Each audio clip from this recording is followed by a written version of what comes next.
Bonjour à tous, petite vidéo hors ligne vu que on a des petits soucis de connexion. Donc on va faire ça de manière, non live. Vous pouvez donc trouver cette vidéo, vous êtes sur YouTube pour voir ça. Donc programme de cette vidéo, on va corriger les exos qu'il fallait préparer, donc à vous, on va essayer peut-être de le mettre en description avec les bons timings au début de chaque exo. On fait quand même une petite mise en train, je vous laisserai mettre le chrono et après on corrigera tous les exercices. OK, c'est parti. Allez, mise en train. Donc 5 petites questions de cours par rapport aux probabilités. Voilà, je vous laisse, mettre pause et réfléchir à, ça pendant 5 minutes. Allez, top chrono.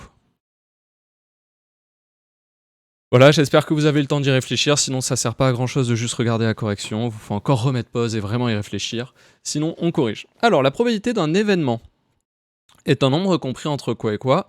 C'est un nombre, la probabilité, c'est un nombre qui est compris entre 0 et 1. Donc c'est un nombre qui est toujours compris entre 0 et 1. Un événement, un événement qui a une probabilité égale à 0, c'est ce qu'on appelle un événement impossible. C'est un événement impossible, c'est-à-dire il n'a aucune chance de se réaliser. Et au contraire, un événement qui a une probabilité égale à 1, c'est un événement qui est sûr, certain. Voilà un peu les deux extrêmes. Et en fait, tous les événements vont se situer entre les deux. Entre 0 impossible et entre 1 certain, c'est-à-dire sûr à 100% de chance de réaliser. Alors, avec un dé équilibré à 6 faces, quelle est la probabilité d'obtenir un chiffre pair? La probabilité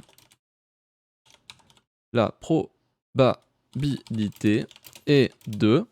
Cette probabilité, elle est égale au nombre de chiffres pairs qu'il peut y avoir sur un dé, c'est-à-dire 2, 4, 6, sur le nombre de faces au total. Donc elle est de 3 sur 6, ce qui est égal, on peut la simplifier, à 1 sur 2. C'est-à-dire, en fait, on a une chance sur 2 de faire un numéro pair, une chance sur 2 de faire un numéro impair, un nombre impair sur un dé à 6 faces. Même question. Avec un dé équilibré à 6 faces, même situation, pas la même question, quelle est la probabilité d'obtenir un multiple de 3? Les multiples de 3, il y en a combien? On essaye de les compter, donc multiple de 3, c'est 3, 6, 9, etc. Donc, vu que c'est un dé à 6 faces, tous les nombres de 1 à 6, il y a juste 3 et 6 qui nous intéressent. Donc la probabilité, elle est de 2 sur 6, qu'on peut simplifier par un tiers. C'est-à-dire on a une chance sur 3. Dernière question. Pour finir cette mise en train.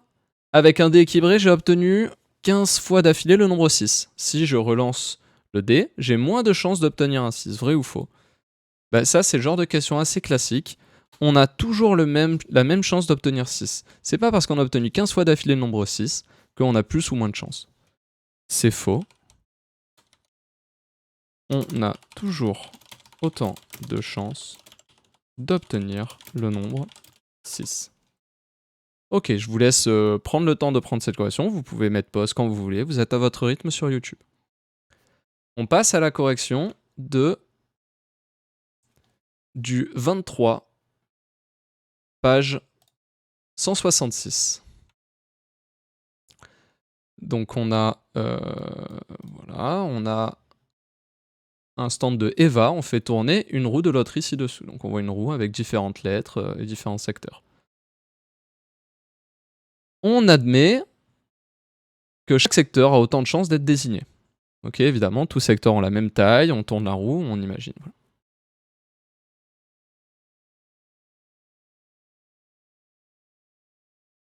Ok.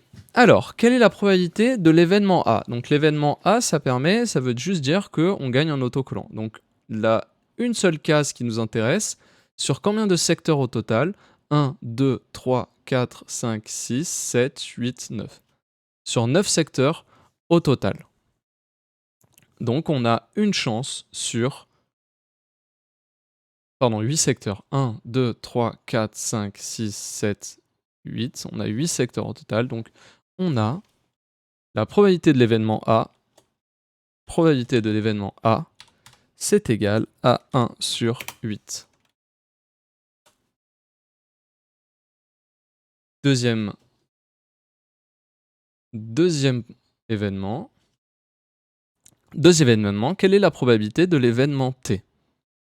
Cet événement T, c'est on gagne un t-shirt, on regarde 1, 2, 3, 4. On a 4 secteurs qui nous intéressent. Donc, P de T, c'est égal à 4 sur 8. 4 sur 8, c'est égal à 1,5. Donc on a une chance sur 2 d'obtenir un t-shirt. Et enfin, de la même manière, la probabilité d'obtenir l'événement M, eh ben, c'est la même méthode. On a 3 sur 8 parce qu'il y a 1, 2, 3 secteurs où il y a le M sur 8 secteurs au total. Voilà la correction du 23 page 166. On passe à la correction du 25 page 167. Alors, ce 25 page 167, on vous dit qu'il y a 12 boules blanches et un certain nombre de boules noires. La probabilité de tirer une boule blanche, elle est de 1/4. Ok, donc on vous demande combien il y a de boules noires. Donc nous, ce qui nous intéresse pour savoir le nombre de boules noires, c'est... Alors, on a plein de manières de faire. Déjà, on regarde. On a une chance sur 4 d'obtenir une boule blanche. Donc, quelle est la probabilité d'obtenir une boule noire? Ben, cette probabilité, elle est de 3/4. Donc en fait, on a 3 fois plus de chances, parce que si on a soit l'un soit l'autre, soit 1/4, soit 3/4, vu qu'il n'y a que 2 probabilités. Donc ça veut dire qu'il y a 3 fois plus de chances d'obtenir une boule noire qu'obtenir une boule blanche. Ça veut dire qu'en quantité, il y a 3 fois plus de boules noires que de boules blanches. On va écrire tout ça. Il y a donc 3 fois plus de boules noires que de boules blanches. Point. Il y a donc 3 fois 12 égale 36 boules noires. Ok?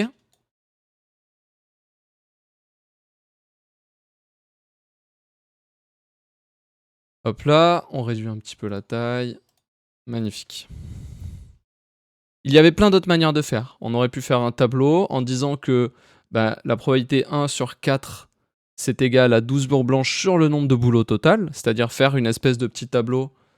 Alors, insérer un petit tableau. Alors, ce tableau est horrible, c'est pas grave. Donc, c'est-à-dire, il y a une chance sur 4, mais une chance sur 4, c'est égal à 12 sur combien? Et si on produit en croix, on aurait trouvé 48. Donc il y a bien 48 boules au total, c'est-à-dire 12 blanches et le reste, 36 boules noires. Les deux manières fonctionnaient. Allez, on passe à la suite. Donc on passe aux statistiques. On passe aux statistiques. On a un petit exercice de statistiques à faire. Bon, c'est un peu le bazar, mon affaire. Ok, donc le 4, page 162. Donc Martine a donné à Lucien une douzaine d'œufs. Donc douzaine d'œufs, ça veut dire 12 œufs en théorie. On vérifie 1, 2, 3, 4, 5, 6, 7, 8, 9, 10, 11, 12. On a bien 12 œufs au total. Ok. Calculez la masse totale d'une douzaine d'œufs. Donc ça, il n'y a pas spécialement de piège. Il suffit de tout ajouter. Je vais lui un peu la taille. Il suffit de tout ajouter. Masse totale. C'est égal à 61 plus 62 plus 61 plus 58 plus 56 plus 63 plus 55 plus 64 plus 61 plus 63 plus 63 plus 65. Et ça, si je fais ce calcul, alors là je suis un peu embêté, je vais réduire un peu mon image que ça rentre sur une page, voilà. Si je fais ce calcul avec ma calculette qui, bien entendu, si elle est à portée de main, magnifique. Donc 61 plus 62 plus 61 plus 58 plus 56 plus 63 plus 55 plus 64 plus 61 plus 63 plus 63 plus 65, ça me donne un total de 732 grammes. Donc en tout, on a 732 grammes. On a donc enfin la masse totale. Deuxième question, on vous demande la masse moyenne d'un œuf. Donc pour avoir la masse moyenne d'un œuf, hop, ça je vais le mettre en plus petit.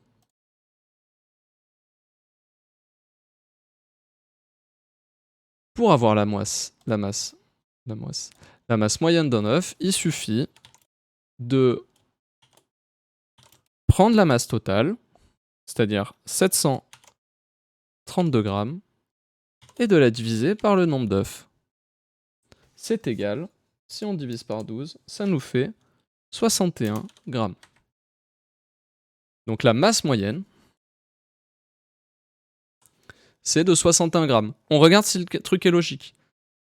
On voit que toutes les valeurs oscillent un peu entre 55, 60, au-dessus de 60, en dessous de 60. Donc trouver une moyenne à 61 grammes, c'est plutôt logique. Ok? Allez, on passe à la troisième question. Troisième question, on vous demande la médiane de cette série des masses. Donc pour calculer la médiane d'une série statistique, vous avez l'habitude maintenant, il faut trouver la valeur du milieu. Donc pour ça, il va falloir les mettre déjà dans l'ordre. Donc la plus petite valeur, c'est, on la cherche, 55. Donc 55, je vais mettre des tirets. Alors je vais réduire la taille parce que sinon ça va pas rentrer dans la ligne.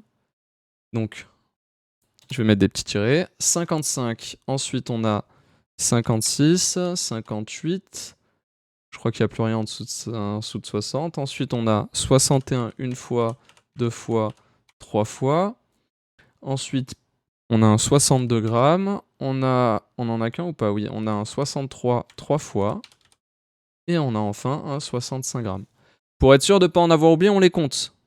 1, 2, 3, 4, 5, 6, 7, 8, 9, 10, 11. Ok, bah, très bien. Super exemple, il m'en manque une.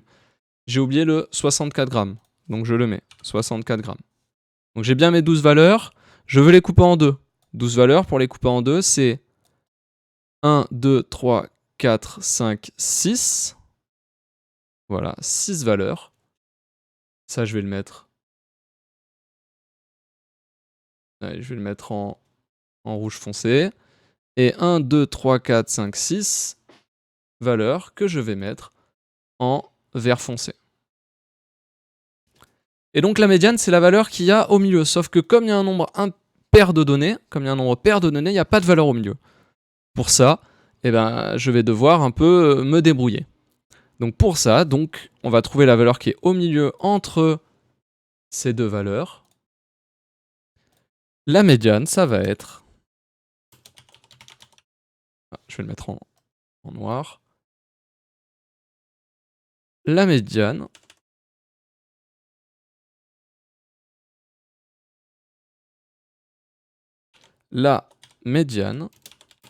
et donc, on fait la moyenne entre ces deux valeurs, c'est-à-dire 61 plus 62 divisé par 2, ça nous fait 61,5 grammes.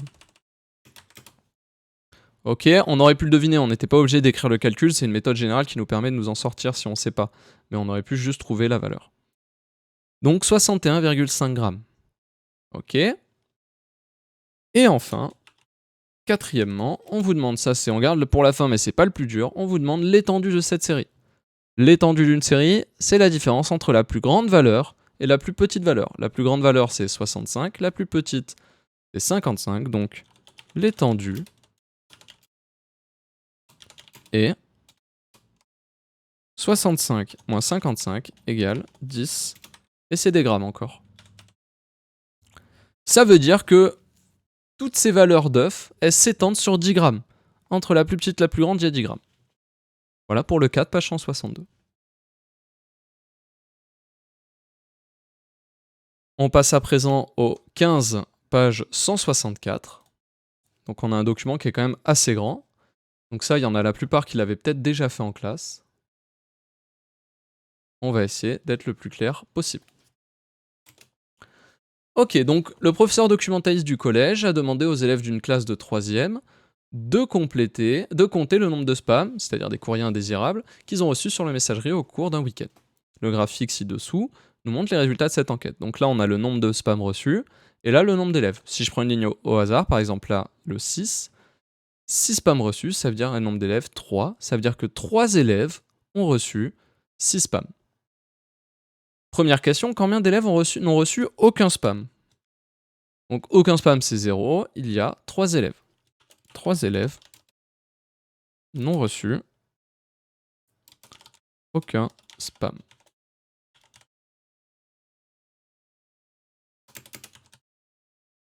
Petit b. Combien d'élèves ont reçu exactement 3 spams? 3 spams reçus correspond à 5 élèves. 5 élèves ont reçu 3 spams. Donc là, c'est vraiment un exercice pas dur pour l'instant, c'est juste de la lecture de valeurs. Donc spam au pluriel, bon, il veut pas, c'est pas grave. Combien d'élèves ont répondu au sondage du professeur documentaliste? Donc pour savoir ce nombre d'élèves total, il faut regarder le nombre d'élèves donc au total, c'est-à-dire ajouter tous ces nombres d'élèves. Donc 3, plus 4, plus 0, plus 5, plus 2, plus 6, plus 3, plus 1, plus 1. On écrit. Donc 3 plus 4, ça fait 7, plus 5, ça fait 12, plus 2, ça fait 14, plus 6, ça fait 20, plus 3, ça fait 23, plus 1, 24, plus 1, 25. Ça nous fait 25 élèves ont répondu au sondage. Ok. Deuxième partie, maintenant on va faire vraiment des statistiques, c'est-à-dire on vous demande de calculer le nombre total de spams reçus par les élèves de la classe. Donc là, 3 élèves ont reçu 0 spam, 4 élèves ont reçu un spam, donc si on veut calculer le nombre de spams au total, il va falloir faire les multiplications à chaque fois. Donc je vais tout écrire. Donc on va faire quoi comme calcul? On va faire 3 élèves ont reçu 0 spam, plus 4 élèves qui ont reçu un spam,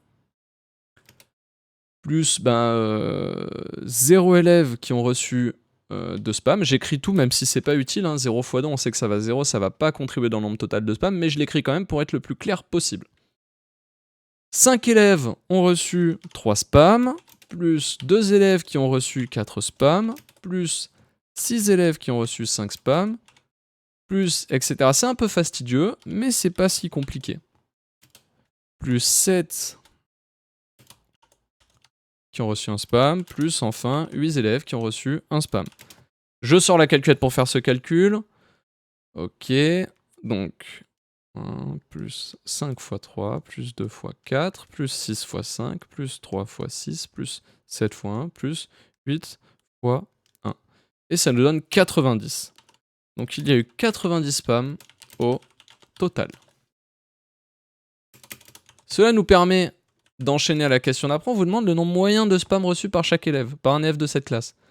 Vu qu'il y a 90 spams au total et qu'ils sont 25 à avoir répondu, bah la moyenne, on a fait tout le travail, on n'a plus grand chose à faire.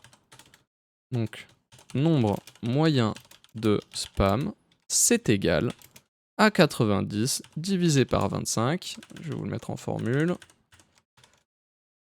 Hop.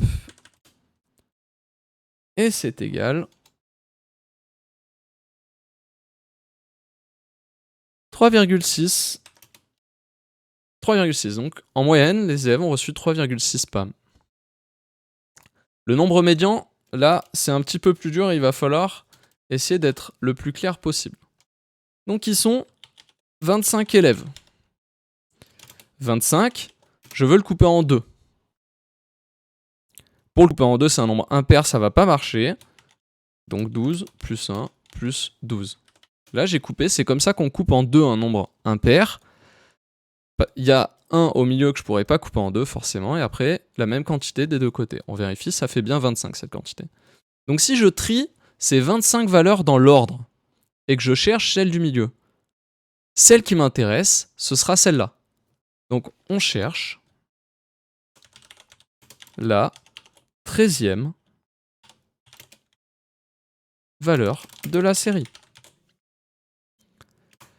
Et ben maintenant, ça veut dire que je regarde tous les élèves qui ont répondu, ben là, il y en a 3 qui ont répondu 0, 0, 0, 1, 1, 1, 1, etc. Et je les mets toutes ces valeurs, toutes ces réponses dans l'ordre et je cherche la 13e. Donc là, j'en ai combien? 1, 2, 3, 4, 5, 6, 7, 8, 9, 10, 11, 12 et 13. Ça veut dire que la 13e valeur, elle est ici. Je reprends le raisonnement, donc la médiane ce serait 4, je reprends le raisonnement. Là, j'ai 3 valeurs. Là, j'en ai 4. Ça veut dire que sur les deux premiers, j'ai 7 valeurs déjà qui sont passées. Vu que là, j'ai 5 personnes qui ont répondu, tout ça, il y a 12 valeurs qui ont été répondues. 3 et 4, 7. 7 et 5, 12. Ça veut dire que la 13e, elle est juste après. La 13e, c'est 4.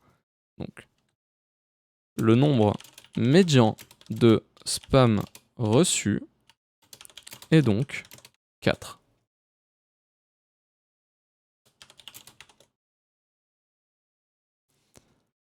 C'est pas facile à comprendre, on va refaire un autre exemple sur l'exercice d'après. Quand on vous demande une médiane alors qu'on vous donne les effectifs, c'est un petit peu compliqué à comprendre. Mais il faut de l'habitude. Si vous êtes vraiment perdu et que la série est pas trop compliquée, vous pouvez réécrire cette série. Je reprends comme exemple. On pouvait écrire cette série. Donc 0 spam, combien d'élèves ont reçu 0 spam? Il y en a 3. Combien d'élèves ont reçu 1 spam? Il y en a 4. Donc 1, 2, 3, 4. 2, il n'y en a pas eu. Par contre, il y a 5 élèves qui ont reçu 3 spams. 2, 3, 4, 5.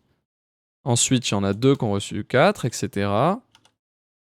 Et si on compte, ben 1, 2, 3, 4, 5, 6, 7, 8, 9, 10, 11, 12.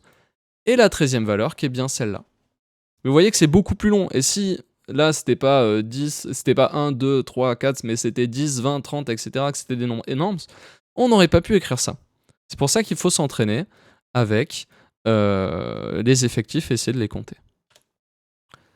On passe à l'exercice suivant, et c'est le dernier exercice. Alors, cet exercice est très intéressant parce qu'on vous donne deux jeux de données de deux manières différentes. On vous le donne une première fois avec juste les salaires, pour les salaires des femmes, et les salaires des hommes, on a déjà fait le travail, c'est-à-dire on vous a juste donné l'effectif, la moyenne, l'étendue, etc. Première question, on vous demande de comparer le salaire moyen entre les hommes et les femmes. Bon, le salaire moyen des hommes, on le connaît, il est marqué là. Donc, moyenne des hommes, on la connaît, c'est 1769 €. Donc ça, il n'y a pas de calcul à faire, on vous le donne. Par contre, pour calculer la moyenne des femmes, il faut faire un calcul de moyenne. Donc ça, c'est parti. Comment je fais le calcul? On ajoute tous ces salaires et je divise par le nombre. Donc 1200 plus 1230 plus 1250 plus 1310 plus 1370 plus etc. Je vais mettre des parenthèses et préparer ma division, ça prendra moins de place. Ok, ça veut pas. Donc 1370 plus 1400 plus... Alors je vais mettre des points. Parce que sinon ça va pas marcher et je vais supprimer des valeurs. 2100. Donc vous voyez, le but c'est juste d'ajouter toutes les valeurs et je divise par 1, 2, 3, 4, 5, 6, 7, 8, 9, 10. Il y a 10 femmes dans cette entreprise, donc divisé par 10. Et je fais ce calcul, et on trouve la moyenne des femmes, la moyenne du salaire des femmes. Donc 1200 plus 1230 plus 1250 plus 1310 plus 1370 plus 1400 plus 1440 plus 1500 plus 1700 plus 2100. Et ça, je divise par 10. On trouve un salaire moyen de 1450 €. Ok, donc comparer le salaire moyen des hommes et celui des femmes. Donc comparer, ça veut dire qui est le plus grand, qui est le plus petit. Le salaire moyen des hommes est plus grand que celui des femmes.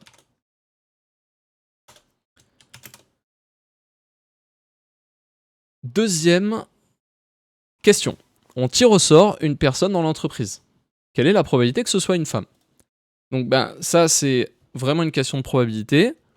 Si on pioche une personne au hasard, la probabilité que cette personne soit une femme, c'est égal à quoi? C'est égal au nombre de femmes sur le nombre total.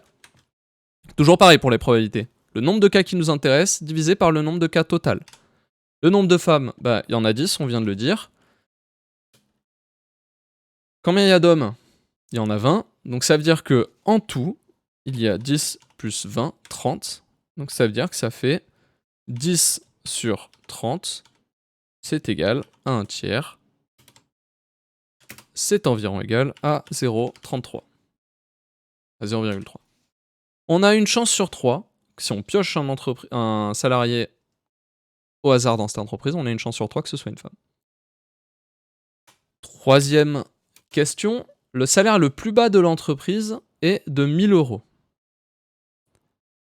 Quel est le salaire le plus élevé? Alors, le salaire le plus bas de 1000 euros. Ça, elle est un petit peu dure cette question. Si on dit le salaire le plus bas de l'entreprise c'est de 1000 euros, vous voyez, le salaire des femmes, il n'y a pas de 1000 euros. Donc ça veut dire que ce salaire de 1000 euros, il est chez les hommes. Sauf que, on vous donne quoi comme info? On vous donne l'étendue.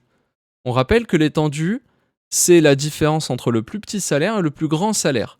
Et donc si cette différence entre le plus petit salaire et le plus grand salaire, elle est de 2400 euros, et le plus grand salaire, il suffit de rajouter 2400 euros à cette valeur.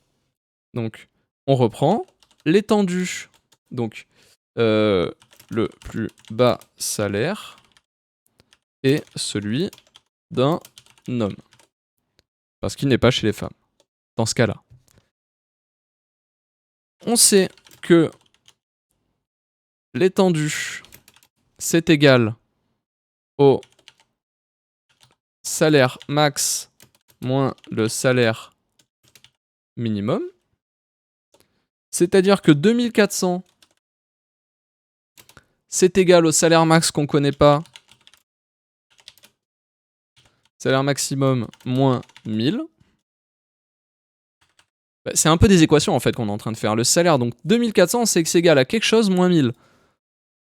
Donc, le salaire maximum est de 3400. Oula. 3400 euros. Et bien, il nous manque juste la dernière question maintenant. Dans cette entreprise, combien de personnes gagnent plus de 2000 euros? Déjà, chez les femmes, il y en a combien? Au-dessus de 2000 euros, il y en a une seule. Chez les hommes, maintenant, on réfléchit. On vous dit que la médiane, elle vaut 2000 euros. Mais ils sont 20. On essaie de se rappeler, ça veut dire quoi la médiane? La médiane, ça veut dire qu'il y a autant de personnes qui gagnent plus que 2000 euros chez les hommes que de personnes qui gagnent moins de 2000 euros. C'est la valeur du lieu. Et comme il y a 20 personnes au total, ça veut dire que il y a 10 hommes qui gagnent au-dessus de 2000 euros. Comme la médiane des salaires est de 2000 euros chez les hommes et qu'ils sont 20 points, il y a 10 hommes qui gagnent au-dessus de 2000 euros. Point. Il y a donc 11 personnes qui gagnent plus que 2000 euros. Je vais tout remettre un petit peu plus en place. Tac. Voilà, pour que tout rentre sur une page. Et voilà, nous avons fini cette correction, la correction de ces exercices. J'espère que ça a été clair pour vous. N'hésitez pas à nous envoyer des mails à vos professeurs respectifs si vous avez des questions qui restent. Et bon courage pour vos révisions.